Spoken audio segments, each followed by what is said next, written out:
Students, welcome to Judiciary Gold. आज बहुत ही interesting तरीके से मैं आपको समझाने वाली हूँ कि टीपीए में कौन कौन से मोड्स ऑफ ट्रांसफर दिए गए हैं। आपने टीपीए आज तक बहुत बार पढ़ा होगा, आई थिंक कॉलेज में कहीं और या फिर खुद की जुडिशरी की प्रिपरेशन के लिए आपने बहुत तरीकों से पढ़ा होगा, but I am pretty sure कि इस तरीके से आपने कभी भी नहीं समझे होंगे मोड्स ऑफ ट्रांसफर। तो सबसे पहले एक्चुअल मोड्स ऑफ ट्रांसफर में चलने के पहले अपन को ये समझना पड़ेगा कि किन काइंड्स ऑफ ट्रांसफर को टीपीए गवर्न करता है। देखिए, दो तरीके से प्रॉपर्टी ट्रांसफर हो सकती है, bye operation of law and the other is by act of parties. अब जब अपन बात करते हैं लेकिन टीपीए की, तो ये ऑपरेशन ऑफ लॉ से होने वाले ट्रांसफर्स को कतई गवर्न नहीं करता। अब ऑपरेशन ऑफ लॉ से होने वाली ट्रांसफर्स की अगर अपन बात करें कि वो होते क्या है, तो उसमें आते हैं ऐसे कोई भी ट्रांसफर जो लॉ के वर्च्यू से हो रहे हैं। जैसे आपको इस स्लाइड में किसका चेहरा दिख रहा है? विजय माल्या जी का। विजय माल्या जी की जो प्रॉपर्टी बेची गई, जब वो इंसॉल्वेंट हुए तो उनकी जो प्रॉपर्टी बेची गई वो किस लॉ के अंदर बेची गई? इंसॉल्वेंसी लॉ के अंदर। और वो कोर्ट के ऑर्डर से बेची है, उन्होंने खुद अपनी प्रॉपर्टी नहीं बेची। He became insolvent and then via the order of court his property was sold. This is transfer by act of parties. ऐसे ही अगर अपन बात करें जो सक्सेशन होता है, अगर आपने कभी भी हिंदू सक्सेशन एक्ट पढ़ा हो या मुस्लिम सक्सेशन के बारे में पढ़ा हो, तो सक्सेशन में से भी जो होने वाले ट्रांसफर्स हैं वो ऑपरेशन ऑफ लॉ की वजह से होते हैं। अगर एक इंसान इंटरस्टेट मर जाता है, that is without making any will, तो उसके बाद जो उसकी प्रॉपर्टी का सक्सेशन होता है वो हिंदू सक्सेशन एक्ट की वजह से होता है, ना कि उसके खुद के एक्ट की वजह से। सिमिलरली अगर वो विल भी बना के गया है, तो will is also something that is governed bye operation of law. तो ये सारे जो ट्रांसफर्स होते हैं ये ऑपरेशन ऑफ लॉ से होने वाले ट्रांसफर्स हैं और इनको टीपीए बिल्कुल गवर्न नहीं करता।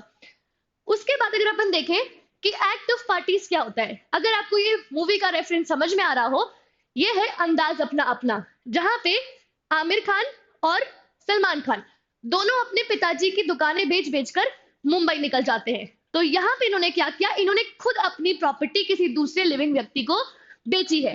तो जब पार्टीज के एक्ट की वजह से जब ट्रांसफर होती है प्रॉपर्टी, उसे कहते हैं transfer by the act of parties और ट्रांसफर इंटर वाइवोस।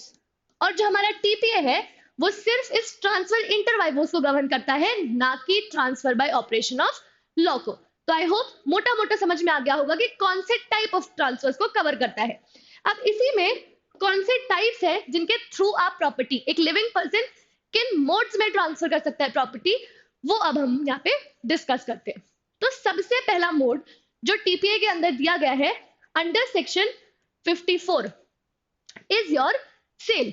सेल का जो प्रोविजन है वो क्या कहता है कि जब भी कोई एक व्यक्ति अपनी प्रॉपर्टी की ओनरशिप किसी और को ट्रांसफर करता है in exchange of consideration, paid, promise और partly paid and partly promise. तो जब आप अपनी प्रॉपर्टी को या संपत्ति को एब्सोल्युटली किसी और को ट्रांसफर कर देते हैं और उससे बदले में कोई कंसिडरेशन लेते हैं जो आपको तुरंत मिल चुका है, मिलने वाला है, या आधा मिल चुका है और आधा मिलने वाला है, दैट इज कॉल्ड सेल। और वो होता है पहला mode of transfer under TPA. अब जो आपको यहाँ पे मूवी का रेफरेंस दिख रहा है, बंटी बबली, बंटी बबली ने क्या किया था? ताजमहल बेच डाला था। तो जब ऐसे ट्रांसफर्स की बात करते हैं तो ये टीपीए में कवर नहीं है। आप सेल नहीं कर सकते कोई भी ऐसी प्रॉपर्टी को जो रेस कम्यून्स हो या आउटसाइड कॉमर्स हो। तो ये ट्रांसफर या ये सेल बिल्कुल ही गलत है, क्योंकि ये रेस कम्यून्स प्रॉपर्टी का है। रेस कम्यून्स मतलब आउटसाइड कॉमर्स। कोई भी ऐसी प्रॉपर्टी जो आपकी नहीं है या जो रेस कम्यून्स है उसको आप बेच नहीं सकते हैं, ठीक है। और एक बार जब आपने सेल कर दिया प्रॉपर्टी को, तो प्रॉपर्टी सेल होने के बाद एब्सोल्यूट राइट्स आ जाते हैं जिसको भी आपने बेचा है। फॉर एग्जाम्पल, अगर मैंने आपको अपनी कोई भी प्रॉपर्टी बेची, एक बॉटल, मान लो कि मैंने आपको अपनी एक बॉटल बेच दी है, तो अब वो बॉटल में एब्सोल्यूट राइट्स आपके आ जाएंगे। अब आप उस बॉटल के साथ कुछ भी कर सकते हैं, उसको फेंक सकते हैं, उसको अपने पास रख सकते हैं या आगे भी ट्रांसफर कर सकते हैं। टीपीए की जब बात करते हैं तो ये सिर्फ और सिर्फ सेल ऑफ इमूवेबल प्रॉपर्टीज को ही गवर्न करता है। उसके बाद अगला जो मोड ऑफ ट्रांसफर है जो टीपीए में आपको पढ़ना होगा, that is mortgage, which is given under section number 58। Section 58 आपको mortgage and its types define करता है। अब मॉर्गेज होता क्या है? मॉर्गेज का हिंदी में मतलब होता है बंधक। बंधक का मतलब होता है कि जब आप अपनी प्रॉपर्टी को किसी डेट को सिक्योर करने के लिए या किसी पेक्यूनियरी लायबिलिटी को सिक्योर करने के लिए किसी के पास रख देते हैं as security, that is what is called mortgage. अब एक जनरल मिथ होता है कि हर टाइप के मॉर्गेज में पोजेशन सामने वाले को देना ही होता है। नहीं, सिर्फ यूसुफ्रक्चुअरी मॉर्गेज में पोजेशन देना कंपलसरी है, अदरवाइज बाकी सारे मॉर्गेजेस में आप कुछ इंटरेस्ट ट्रांसफर करते हैं। जैसे सिंपल मॉर्गेज में आप सिर्फ और सिर्फ right to sale if you have not paid the amount transfer करते हैं, बाकी और कुछ ट्रांसफर नहीं करते हैं। तो ये भ्रम अपने दिमाग से निकाल देना कि हर मॉर्गेज में पोजेशन ट्रांसफर होता है। ना ही पोजेशन ट्रांसफर होता है, ना ही ओनरशिप ट्रांसफर होती है, कुछ इंटरेस्ट लेकिन जरूर आप सामने वाले को देते हैं। So the second type is mortgage, जिसमें मूवी का रेफरेंस दिख रहा है करण अर्जुन, जहां पे माता जी ने अपने प्रॉपर्टी को बंधक बना दिया था ठाकुर साहब के पास, और बार बार वो कहती रहती थी मेरे करण अर्जुन आएंगे। वही है एक एग्जाम्पल, एक परफेक्ट एग्जाम्पल ऑफ मॉर्गेज। उसके बाद आती है बात चार्ज की। तो चार्ज यहाँ पे मैंने मोड्स ऑफ ट्रांसफर में रखा जरूर है, लेकिन ये ट्रांसफर नहीं है। ये आपको रखा इसीलिए है, ये बताने के लिए कि this is not a transfer of property. ये ट्रांसफर ऑफ प्रॉपर्टी क्यों नहीं है? क्योंकि यहाँ पे आप कोई इंटरेस्ट ट्रांसफर नहीं करते। It is just one thing कि आप एक पेमेंट सिक्योर करने के लिए अपनी प्रॉपर्टी को सिक्योरिटी बना रहे। मतलब अगर आपकी कोई लायबिलिटी है किसी भी अमाउंट को पे करने के लिए, उसके लिए जब आपकी प्रॉपर्टी सिक्योरिटी बनी होती है कि कल को वो इंसान आके आपकी प्रॉपर्टी बिकवा के उसमें से पैसा वसूल कर लेगा, दैट इज बेसिकली चार्ज। और कोई इंटरेस्ट आप सामने वाले को अपनी प्रॉपर्टी में नहीं देते हैं, इसीलिए चार्ज को ट्रांसफर ऑफ प्रॉपर्टी कहना बिल्कुल ही गलत है। एग्जाम्पल अगर आपका इसका अगर मैं आपको दूं तो वो होता है कि जैसे मान लीजिए एक पति पत्नी है। अब पत्नी का राइट टू मेंटेनेंस है। पति अगर कल को मेंटेनेंस वो पे नहीं करता है जो कोर्ट ने ऑर्डर कर दिया है, तो पति की इमूवेबल प्रॉपर्टी चार्ज बन जाएगी, और फिर उसके बाद पत्नी अपना मेंटेनेंस वसूल कर सकती है उस चार्ज प्रॉपर्टी से।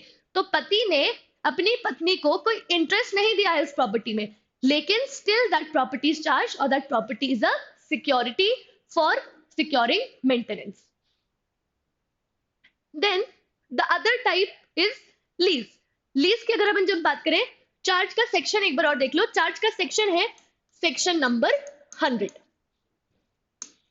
उसके बाद अगर अपन बात करें लीज की, which is defined under section 105। Section 105 lease define करता है लीज में आप क्या ट्रांसफर करते हैं। लीज में आप ना सामने वाले को ओनरशिप नहीं देते हैं, आप सिर्फ और सिर्फ उसको राइट टू एंजॉय देते हैं अपनी इमूवेबल प्रॉपर्टी के अंदर।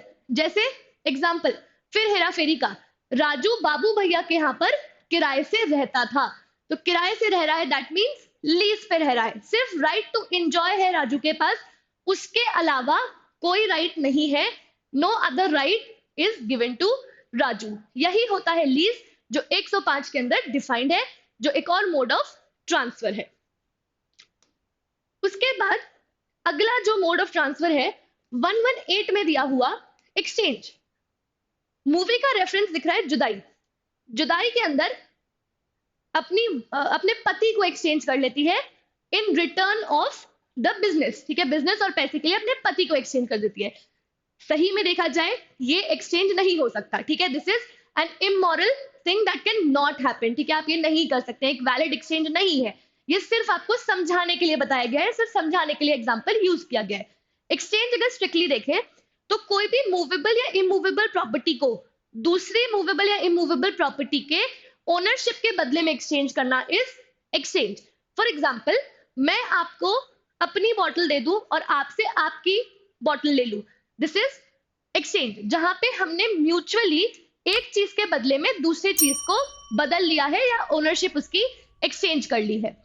अब इसमें एक चीज होती है कि बोथ थिंग्स और neither thing should be money only. इसका मतलब है कि या तो जो चीजें आप एक्सचेंज कर रहे हो, जो मैं दे रही हूं और जो आप दे रहे हो, या तो दोनों ही चीजें पैसा हो, या तो फिर दोनों में से एक भी चीज पैसा ना हो। क्योंकि अगर दोनों में से एक भी चीज पैसा हो गया तो वो सेल की कैटेगरी में फॉल कर जाएगा। अब अगर आपको मैं ये एग्जांपल दूं कि both things being money only कैसे रहेगा, कि मैम पैसे को पैसे से कैसे एक्सचेंज कर सकते हैं। Best example is currency exchange. आपने इंडियन रुपी दिया मुझे और मैंने उसके बदले में आपको डॉलर दिया, that is exchange of money, which is also covered under this particular act. उसके बाद है आपका 122 के अंदर डिफाइंड गिफ्ट। गिफ्ट में क्या होता है, बागबान में जैसे आपने देखा था, उन्होंने अपने बच्चे को अपना घर गिफ्ट कर दिया था। जब कोई भी व्यक्ति अपनी संपत्ति मूवेबल या इमूवेबल किसी को दे देता है voluntarily and without any consideration, जब आप प्रॉपर्टी दे रहे हैं उसके बदले में आप उससे कुछ नहीं ले रहे, दैट इज गिफ्ट। उसके बाद जो गिफ्ट दे रहा है उसको हम क्या कहते हैं, डोनर, और जो गिफ्ट ले रहा है उसको हम कहते हैं डोनी। डोनी का एक्सेप्टेंस, उस गिफ्ट के लिए डोनी का एक्सेप्टेंस बहुत ज्यादा जरूरी होता है, और ये डोनी का एक्सेप्टेंस हो जाना चाहिए in the lifetime of the donor as well as in the lifetime of the donee. उसके बाद आप एक पढ़ेंगे इधर पे एक्शनेबल क्लेम। इसमें ये मैंने खतरनाक सी पिक्चर क्यों लगाई हुई है, because actionable claim is one thing जो लोगों को ज्यादातर समझ में नहीं आता, बट अगर मैं आपको सिंपल स्वीट तरीके से बताऊं तो एक्शनेबल क्लेम के अंदर दो चीजें आती है।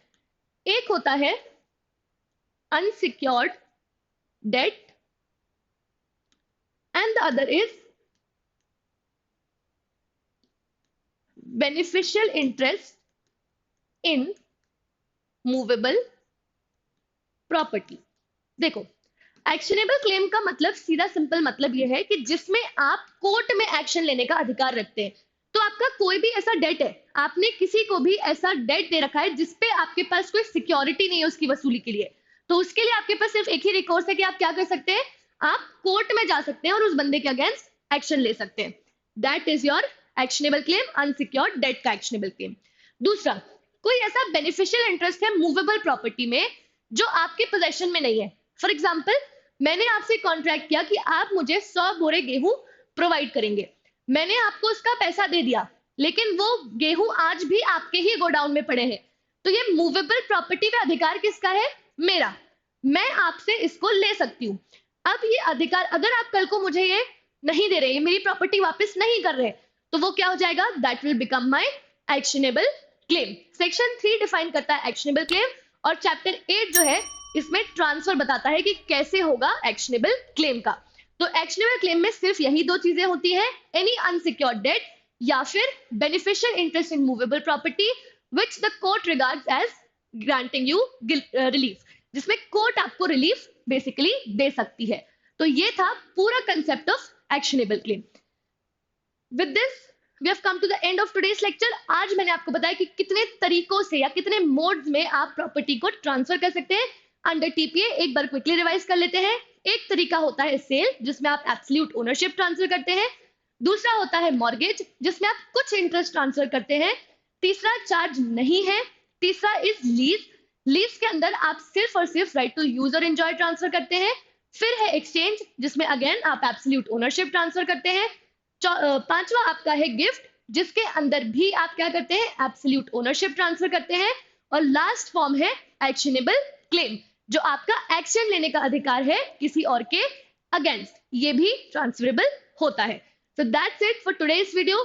इसी के साथ I also want you to know AIJSAT जो all India judiciary scholarship and admission test होता है, जो जुडिशरी गोल्ड कंडक्ट करवाता है, जिसमें आप अपीयर होके स्कॉलरशिप जीत सकते हैं अप टू 100%।